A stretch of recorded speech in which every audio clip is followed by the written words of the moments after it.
Uncertainty nobody likes. Just anti-human. We don't like uncertainty. We like stability. We like predictability. And so to me, I think during this time that nobody can give anybody an answer that has any certainty. For sure it's going to this or for sure it's going to be that. This is where leaders are being tested. And that's why they are leaders. If not, they are followers. Welcome to Curiously Stuck, the show where we unpack the stuck moments, curious leaps, and behind-the-scene pivots of becoming a business leader, especially when you never quite planned on being in the big seat. I'm your host, Chelsea Stuck, former sales manager, now turned brand strategist, and this episode is for those of you in the C-suite or leading teams or even building companies. Maybe you're in manufacturing, distribution, or even worlds far outside of food service, trying to make sense of the future of your business.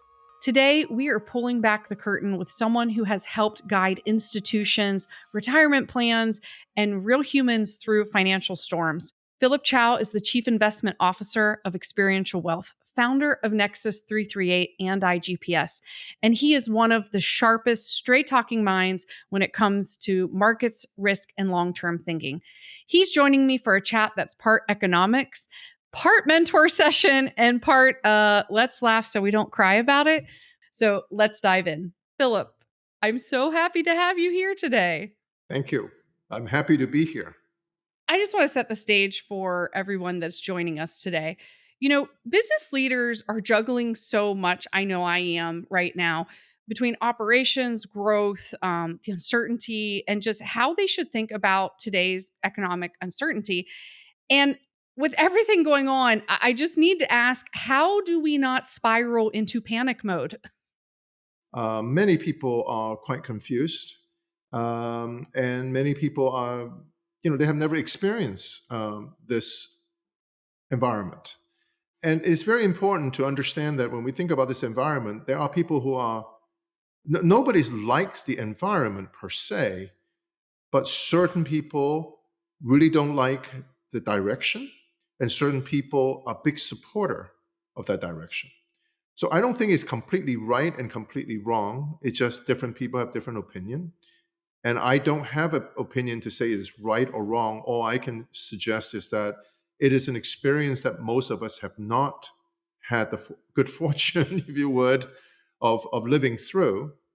And so during the period of uncertainty, we tend to kind of freeze.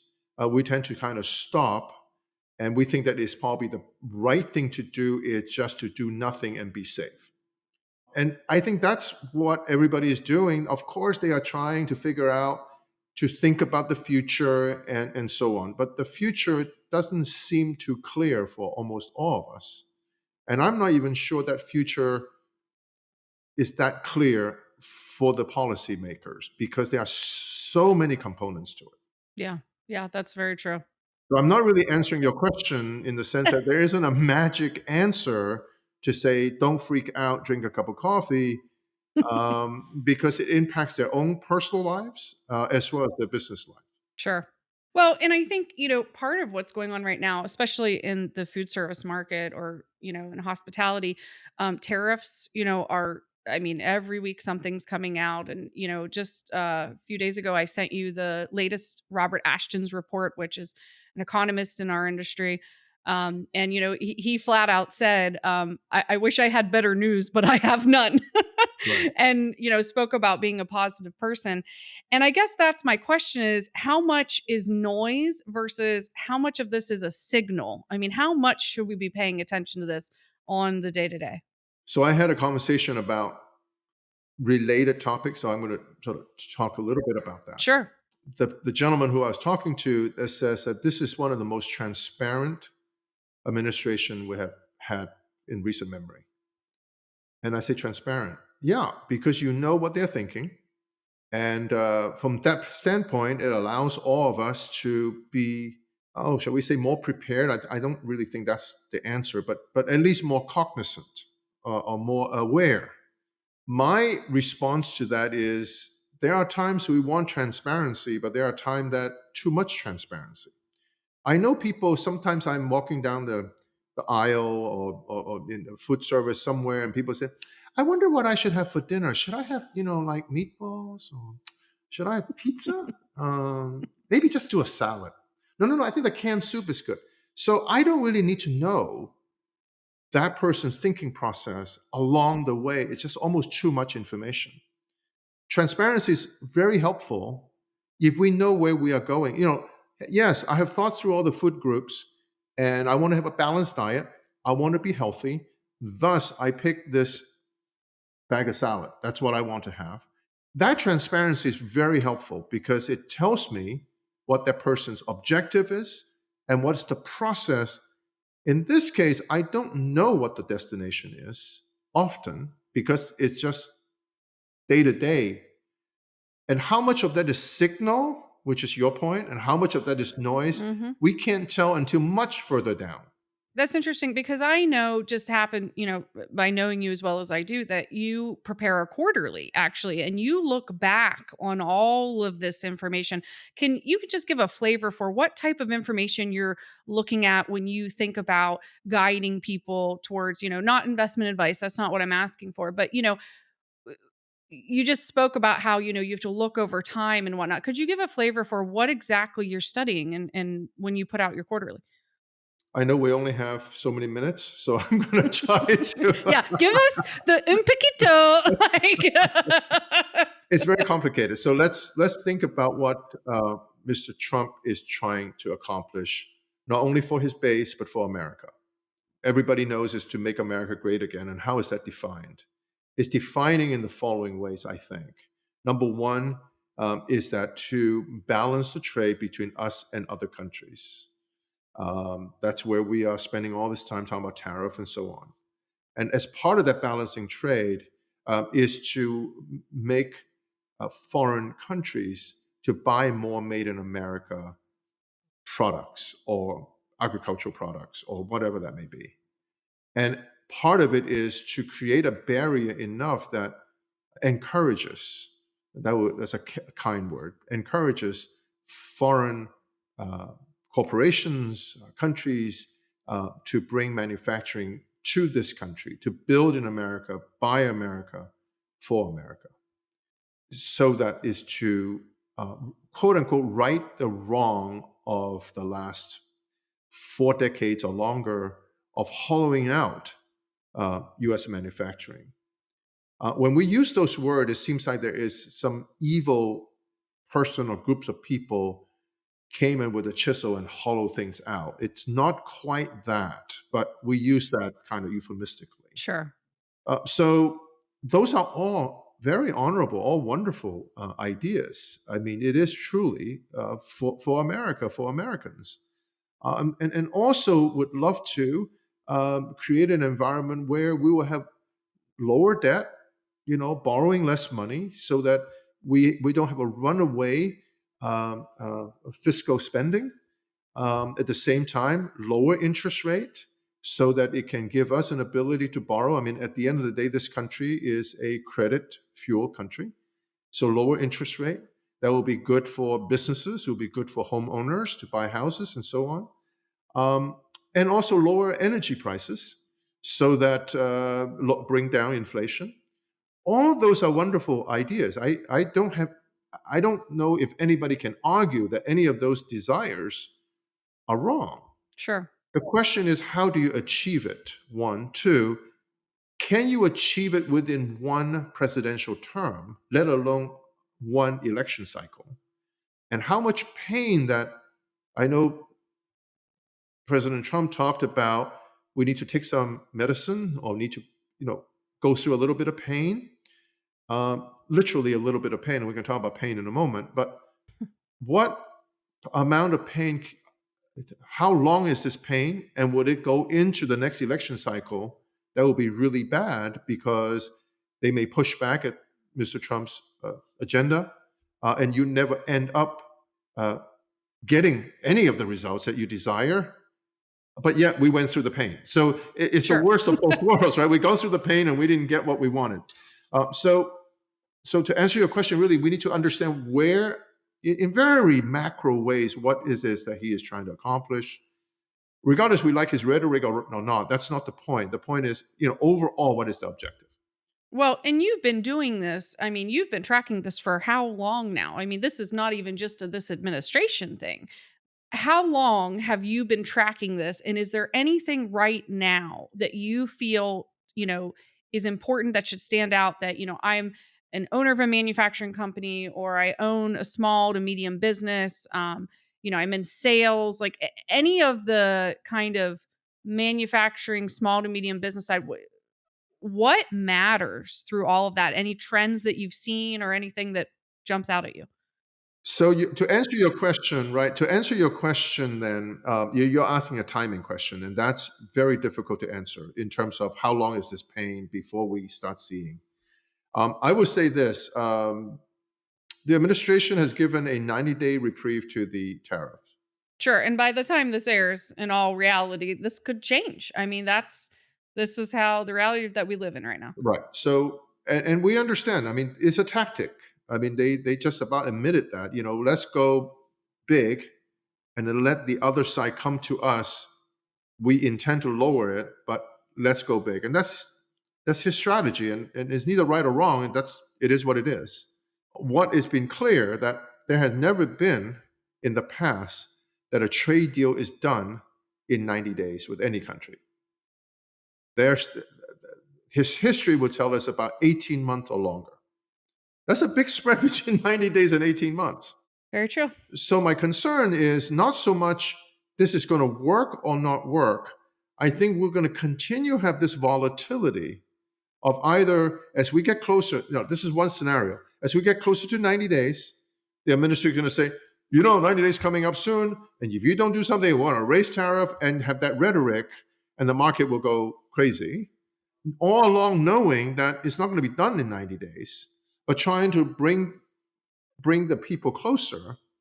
And then when 90 day comes, some rhetoric would be, they are coming, they are on ships, on planes, on paddle boats, they are coming to negotiate because 90 days is getting close. I'm going to give another 90-day, 30-day, 60-day, whatever period of time, because we're getting darn close. We want to get it done. We want to win here. So this can go on for some time, is my whole point. Because the administration doesn't want to lose face. And history have shown that these type of major negotiation cannot be done typically in a very short window of time. Just remember, everyone who comes here to negotiate, from Japan to South Korea to India to whomever, they have a domestic audience as well. Mm-hmm. They need to be concerned about what do they say when they go home, right? We sit in America, of course, we are home biased. We look at the whole world from an American frame of reference.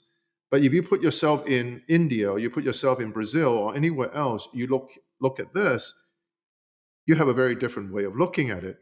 And you have an audience that you need to go home and say, well, I gave up something and you guys are going to be pained. What about their election cycle? What about them? So Right. it's not quite so simple. So Yeah. long and short, to answer your question, which I don't really have a good answer, is that one thing I think is more clear is that this uncertainty will go on. Mm. And I do not believe this is an item that Mr. Trump has, in his entire adult life, he's been talking about people been ripping us off. Regardless you agree it's a rip off or not, is that there is a difference in trade, that we buy more than we make, and progressively so. And he wants to even that up. And if he really believes in it, which apparently he does because his whole life he's been talking about it, then this is not going to settle quickly. So what does that mean? It means that there's going to be more uncertainty or continued uncertainty. And as such, it is hard for business owners to plan about the future. And I think that's, that really underscores the point that I was trying to get at. And I know that certainly a lot of people in my sphere are facing right now. I mean, if you have a container on the water right now coming over from China, what you purchase that product for, it's astonishing, the change in price. And what does that mean? And how are you going to absorb that? And the clock is ticking every day while it gets closer and closer to the shore. And I know I mean, just as a small business owner myself, I'm 6 years in now and have had to, through the the beauty of trial and error. I'm going to be positive about it. Yes. Had Yes. to learn, so much more about cash flow and Yes. financial planning. And that, I guess, leads me to my pivot is that, how do you think leaders can create financial resilience, not just for their company, but for their people? Because it's scary too. I've been on the other side of it too, working for a manufacturer and going, so what does that mean? What costs you several million now costs you 10? Like what does that mean? So to answer your question, I would say resilience. Mhm.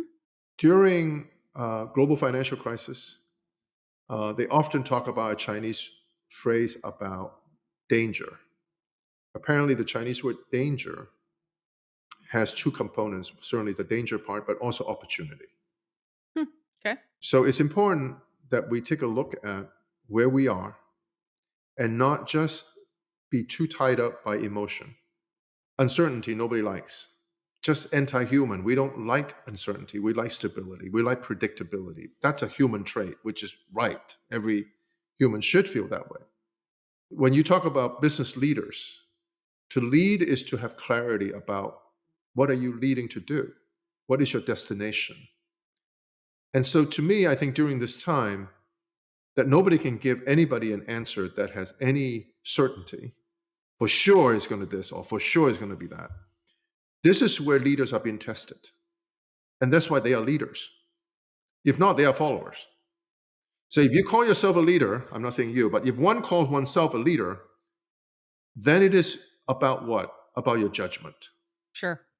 And that's when we need to start stepping back and say, okay, based on all this stuff, I think there's a movie that got an Oscar, is again happened to be Chinese. Everything, everywhere, all at once. I think whatever that movie is, Mhm. Mhm. you still need to find your bearing. You need to step back. This is where you look at your business plan again and say, okay, this is where I buy my stuff. This is where I warehouse my stuff. And this is where I sell my stuff. And how are all those changed? And I'm not in your business, so I will probably use a Sure. ridiculous example, but the bottom line is, if I've been buying directly from China and know it's going to be 145% tariff, I just can't afford to buy it. So sourcing from another location and quickly pivot.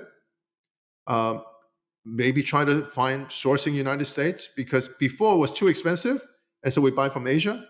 But now, if Asia is even more expensive, now we go back, and that is one of the reaction that the Trump administration is looking for. They're looking for you to find things locally, made locally for local market. You may say that's great rhetoric, but you don't understand. There is no other person, no other company who makes this stuff. So you can talk all you want. I'm not saying that's the only way, but really starting to sharpen your pencil and really do a lot more research and due diligence.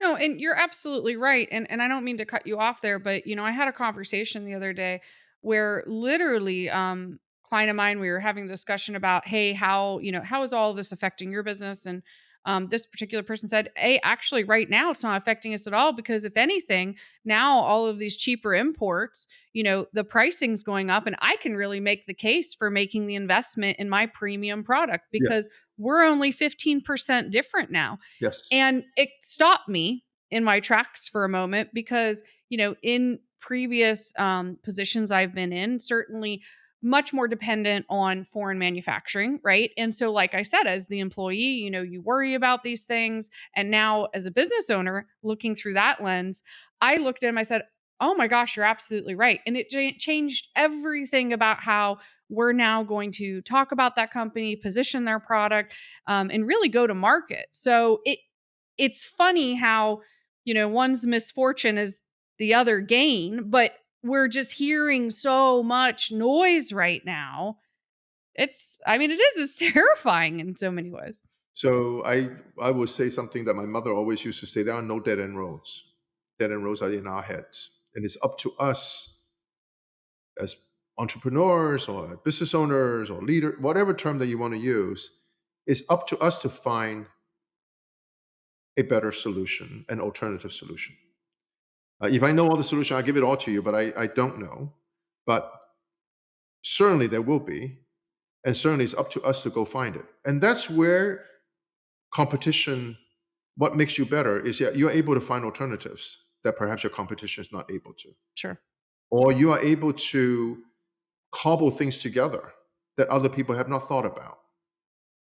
Or maybe you're able to go and benefit from people who could not do better, and you end up buying their inventory because they're going bankrupt at pennies on the dollar.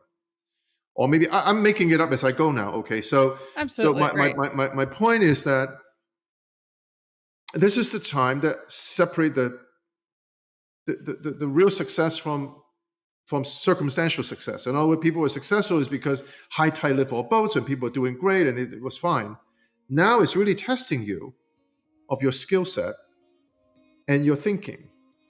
And when you win this time, you feel really good because your judgment is right and you survived and you did well. Wow. And it just, I think it's elation. I think I get excited even thinking about it, right? Because it's easy when everybody is doing well. Right? Yeah, making money, that's all great. But when you are able to find a path forward that other people have not found, that's unique to you, that's leadership, right? That's success. And especially when the odds are against you. The sweetness of that success is unparalleled.